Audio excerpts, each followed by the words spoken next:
श्री गुरु सत्ताई नमः। सभी को प्रणाम। पिछले वीडियो में हमने सुना धर्म आत्मा की पुकार है।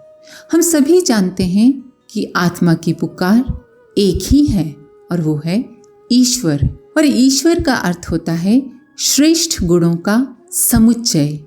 श्रेष्ठ गुणों को जीवन में धारण करना ही धर्म है। धर्म अनेक नहीं हो सकता।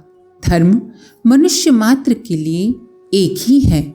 हाँ, ईश्वर तक पहुंचने के रास्ते अलग हो सकते हैं, पर मूल आधार तो एक ही है।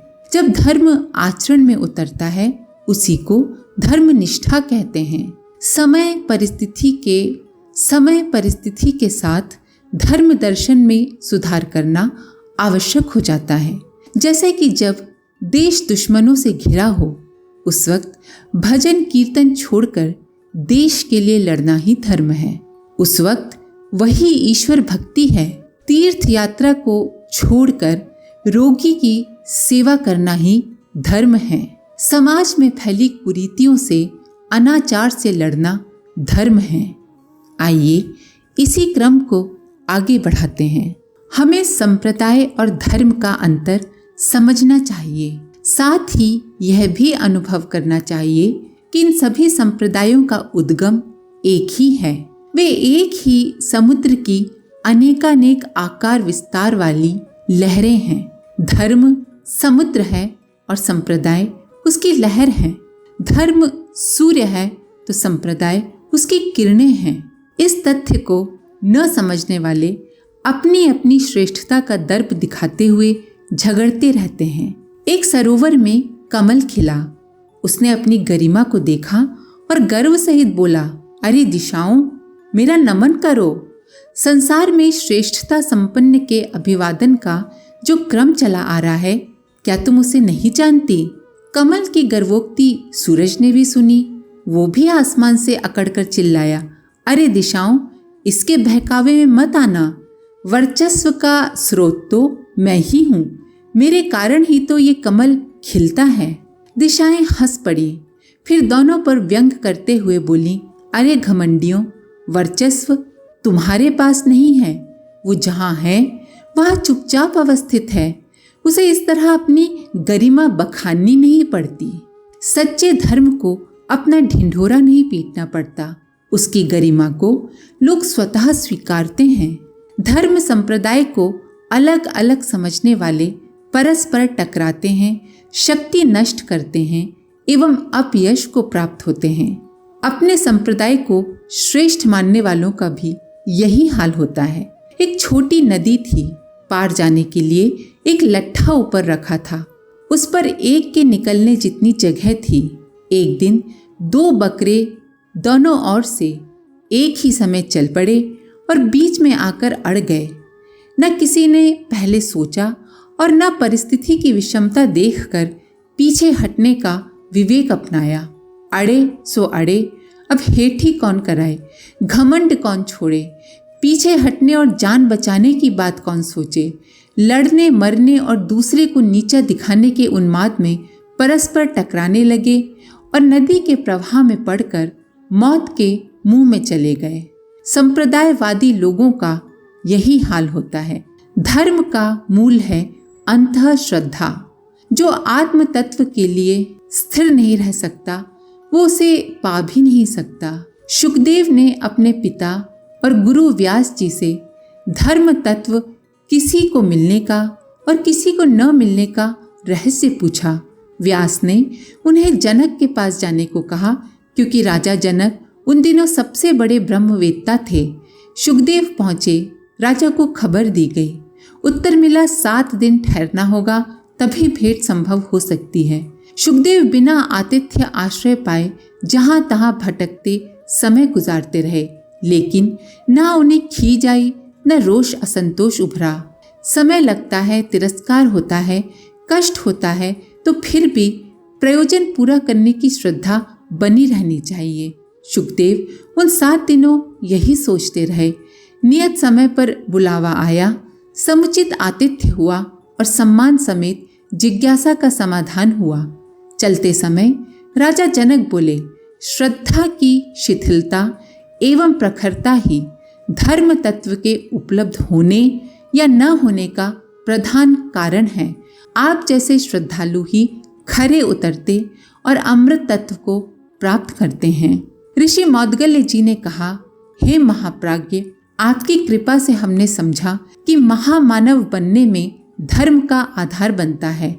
ये भी स्पष्ट हुआ कि धर्म व्यक्तिगत कर्तव्यों और सामाजिक उत्तरदायित्वों के आदर्शनिष्ठ निर्वाह को कहते हैं। कृपया ये और स्पष्ट करें वे कौन से लक्षण हैं जिन्हें किसी भी धर्म संप्रदाय का साधक जीवन में अपनाकर महानता अर्जित कर सकता है। आश्वलायन जी ने उत्तर देते हुए कहा, मूर्धन्यों ने धर्म के 10 प्रधान लक्षण बतलाए हैं। इन्हें 5 युग्मों या 5 जोड़ों में भी जाना जाता है। प्रथम युग्म या प्रथम जोड़े में आता है सत्य और विवेक, द्वितीय में संयम और कर्तव्य, तृतीय में अनुशासन और व्रत धारण, चतुर्थ में स्नेह सौजन्य और पराक्रम तथा पंचम में सहकार और परमार्थ। इन 10 को मानवीय गरिमा के प्रहरी 10 दिक्पाल कहा जा सकता है। धर्म की परिभाषा को सत्राध्यक्ष ऋषि श्रेष्ठ आश्वलायन ने यहाँ जिन 10 गुणों के रूप में स्पष्ट किया है वो स्वयं में अद्भुत है। धर्म धारणा का मर्म समझने वाले सत्य, विवेक, संयम, कर्तव्य, अनुशासन, व्रत धारण, स्नेह सौजन्य, पराक्रम, सहकार एवं परमार्थ जैसे गुणों को ही प्रधानता देते हैं, अपने जीवन में धारण करते हैं और दूसरों को भी इन्हें अपनाने की प्रेरणा देते हैं। अध्यात्म के नाम पर ढिंडोरा बजाने वाले ज्यादातर लोग सत्य, विवेक, संयम आदि का क ख ग भी नहीं जानते एवं मात्र वेशभूषा, बाह्य आडंबर तक ही स्वयं को सीमित रखते हुए भोले व्यक्तियों के मन में धर्म के प्रति अनास्था जमा देते हैं। समय समय पर मनीषी गण इसीलिए अवतरित होते रहते हैं ताकि वे जनमानस में संव्याप्त भ्रांतियां मिटा सकें एवं धर्म के सही तत्व दर्शन का पक्षधर बना सकें। परम पूज्य गुरुदेव एवं वंदनीय माता जी ने कभी भी गेरुए वस्त्र नहीं पहने या तिलक लगाते हुए नहीं घूमे, पर उन्होंने अपने जीवन में इन सभी गुणों को धारण किया था। उनका जीवन यज्ञमय था, धर्ममय था। धर्म का अर्थ कोई मंत्रों का, आयतों का, प्रभु के वचनों का पाठ भर नहीं है। उन्हें भावपूर्वक हृदय में उतारना ही अध्यात्म है। उस दिन एक पर्व था। साथी भक्तगण प्रातः काल से ही निर्धारित पूजा अर्चना कर रहे थे और प्रार्थना मंत्रों का उच्चारण कर रहे थे। एक अनपढ़ ग्रामीण सकुचाते हुए पूजारत साथियों की पंक्ति में जा बैठा, पर एक असमंजस हो आया। उसे प्रार्थना का एक भी मंत्र याद नहीं था, तो भी उसकी भक्ति भावना उमड़ी पड़ रही थी। उसने वर्णमाला के सभी अक्षर क्रमशः गुनगुनाने शुरू कर दिए और परमेश्वर से निवेदन किया, सभी मंत्र इन्हीं अक्षरों से बनते हैं, सो आपको जो प्रिय हो वो मंत्र बना लें। जब तक पूजा विधान चलता रहा तब तक वो पूरी भावना, श्रद्धा और विश्वास से वर्णमाला बार बार दोहराता रहा। रात्रि के समय दिव्यदर्शी धर्म गुरु ने उस अनपढ़ किसान को सबसे पहली पंक्ति में बिठाकर सम्मानित किया और प्रार्थना करने वालों में श्रेष्ठ घोषित किया। एक व्यक्ति ने कहा, ये तो अनपढ़ है, इसे तो प्रार्थना के मंत्र तक नहीं आते। भाव भरे कंठ से धर्म गुरु ने कहा, इसके पास शब्द नहीं है तो क्या हुआ, भाव तो है। परमेश्वर तो भाव का भूखा है। मंत्र तो हमारे तुम्हारे लिए माध्यम रूप में सृजे गए हैं। भावनाएं प्रगाढ़ हो तो फिर इस माध्यम की भी आवश्यकता नहीं रह जाती। धर्म के 10 लक्षणों को, मानवीय गरिमा का रक्षण करने वाले इन प्रतीकों को भी उनके भाव रूप में, उनके मर्म के माध्यम से ही समझा जाना चाहिए। सत्य क्या है, विवेक क्या है, अपने शिष्यों को ये बात समझाने के लिए आचार्य ने एक कथा सुनाई। महाराज प्रद्युम्न का स्वर्गवास हो गया। सारा परिवार बहुत दुखी था। उन दिनों आचार्य पुरंदर को सिद्ध पुरुषों में गिना जाता था। समझा जाता था कि वे मृत को भी अपने मंत्र बल से जीवित कर सकते हैं। उनको पालकी में बिठाकर लाया गया और मृत राजा को जिलाने का आग्रह किया गया। उनको यह आग्रह लगा तो बेतुका, पर आतुरों का समाधान करने के लिए उन्होंने सूझबूझ से काम लिया और कहा कि यदि मृतात्मा चाहेगी तो ही वे पुनर्जीवित करने का काम हाथ में लेंगे। सारे कुटुंबी सहमत हो गए। पुरंदर ने कहा, राजा ने अभी अभी एक टिड्डे के रूप में जन्म ले लिया है। राजकुमार उन्हें पकड़ें और लौट चलने के लिए सहमत करें। वैसा ही किया गया। ज्येष्ठ राजकुमार को लेकर पुरंदर एक वृक्ष के पास पहुंचे और एक टिड्डे को दिखाया और बोले, यही है स्वर्गीय सम्राट। राजकुमार टिड्डे को पकड़ने के लिए पेड़ पर चढ़े, पर टिड्डा तो फुर्तीला था। मनुष्य को समीप आते देखकर छलांग लगाता और एक से दूसरी डाली पर जा पहुंचता। जब तक राजकुमार वहां पहुंचते तब तक वो उड़कर कहीं और दिखाई पड़ता। इस आंख मिचौली में सारा दिन गुजर गया। रात हो गई। राजकुमार निराश होकर वापस लौट आए। तब आचार्य पुरंदर ने समझाया, राजा ने पुराने शरीर से मोह त्याग दिया है। अब उनका मन टिड्डे के शरीर में रम गया है। आप लोग उनकी इच्छा को समझें और निरर्थक मोह को छोड़ें। कुटुंबियों का मोह टूटा और मृत शरीर का दाह संस्कार किया गया। गुरु ने बताया, सत्य ये है कि हर प्राणी अपनी इच्छानुसार जीता है, अपनी सृष्टि आप बनाता है और दोष देता है भाग्य को या परमात्मा को। सत्य को जान लेने पर यथार्थ को स्वीकारना ही विवेक है। एक संत एक नगर में पहुंचे।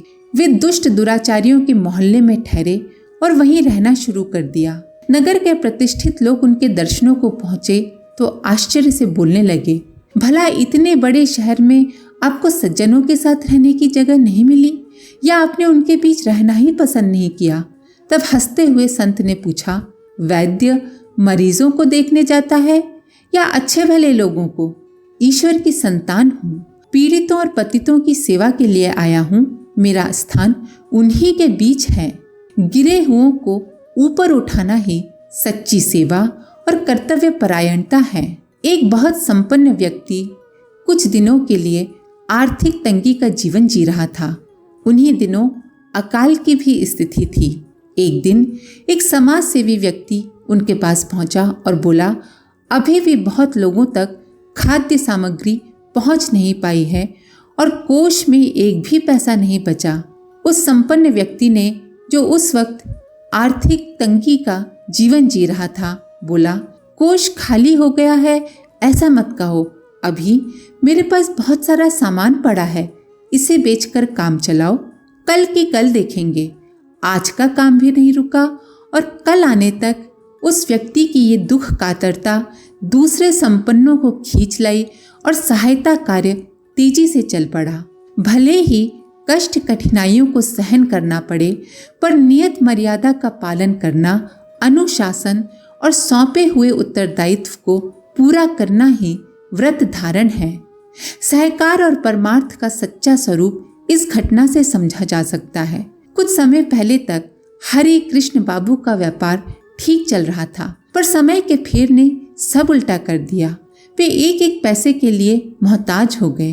कर्जदारों का इतना बोझ था कि रास्ता चलना मुश्किल हो रहा था। एकाएक उन्हें याद आया कि कुछ दिन पूर्व उन्होंने सेठ गोपी शाह के यहाँ 200 रुपये अमानत के रूप में जमा किए थे। अगर वे मिल जाएं तो 1 महीने का काम चल जाएगा। सो वे गोपी शाह के यहाँ मांगने पहुँचे। अमानत लौटाने की बात कही। सेठ गोपी शाह ने मुनीम से तत्काल हरि कृष्ण बाबू के 200 रुपये वापस करने को कहा। मुनीम ने बही खाता देखकर कहा कि इनके नाम 2000 का हिसाब है और 400 ब्याज के अलग हैं। 2400 में से 200 काट क्यों न लिया जाए? तब मालिक धनशाह ने कहा, ये दोनों बातें अलग हैं। जब ये कर्ज चुकाने आए तब इनसे 2400 मांगना। अभी ये अपनी अमानत लौटाने के लिए कहने आए हैं, सो उनके 200 रुपये तुरंत वापस कर दो। परमार्थ की भावना जब जागती है तो अपना सब कुछ देने को तत्पर हो जाती है, भले ही प्राण क्यों न चले जाएं। और अगर जीवन साथी का सहयोग मिल जाए तो उससे अच्छा तो कुछ हो ही नहीं सकता। माघ विद्वान भी थे, कवि भी, प्रतिभावान भी। अपने अद्भुत काव्य शक्ति के बल पर उन्होंने कमाया भी बहुत था। इतने पर भी वे कभी संपन्न नहीं बन सके, क्योंकि जो हाथ आया वो अभावग्रस्तों, दुखी दरिद्रों की सहायता के लिए दे दिया। एक बार उस क्षेत्र में अकाल पड़ा। अपनी संपदा बेचकर वहां के दीन दरिद्रों की अन्न पूर्ति के लिए लगा दिया। मात्र उनका अभी नया लिखा हुआ एक काव्य घर में बच गया। सोचने लगे इसके बदले कुछ पैसा मिल जाए तो उसे भी समय की आवश्यकता अनुसार पूरी करने के लिए लगा दिया जाए। काव्य का मूल कौन समझे, गुण पारखी कहाँ से मिले। याद आया इन दिनों राजा भोज ही ऐसे हैं, उन्हीं के पास चला जाए। पर इतनी दूर जाने के लिए मार्ग का खर्चा कहाँ से आए। और दूसरा प्रश्न ये भी था कि राजा भोज उन्हें पहचान लेंगे तो उचित से ज्यादा मूल्य देने लगेंगे जो उन्हें स्वीकार न था। सोचा पत्नी के साथ चला जाए। ग्रंथ को अपरिचित महिला द्वारा प्रस्तुत किए जाने पर उतना ही मिलेगा जो उचित है। माघ और उनकी पत्नी पैदल ही चल पड़े। लंबी यात्रा तय करके राज दरबार पहुंचे। एक अपरिचित महिला द्वारा काव्य बेचने या गिरवी रखने की दृष्टि से प्रस्तुत किया गया राजा भोज के सामने। काव्य के कुछ पृष्ठ उलटते ही राजा भोज दंग रह गए। उन्होंने मुक्त हस्त से उस महिला को पुरस्कार दिया। जो मिला उसे लेकर माघ और उनकी पत्नी वापस लौटे। मार्ग में फिर वही अकालग्रस्त क्षेत्र मिला। वहां से जो बांटना आरंभ किया गया तो घर पहुंचते पहुंचते सारी राशि समाप्त हो गई और ठीक वैसी ही अभावग्रस्त स्थिति में वापस लौटे जैसे कि चलते समय थी। कहते हैं इस दंपत्ति का भी उसी अकाल के प्रकोप से देहावसान हो गया। इसके आगे का अगले वीडियो में। आज के लिए इतना ही। अपने विचार कमेंट बॉक्स में जरूर लिखें। आप सभी का धन्यवाद। ओम शांति। हमारे YouTube चैनल को सब्सक्राइब करें और बेल आइकन को दबाकर ऑल पर क्लिक करें ताकि आने वाले सभी वीडियोस की नोटिफिकेशन आपको मिलती रहे।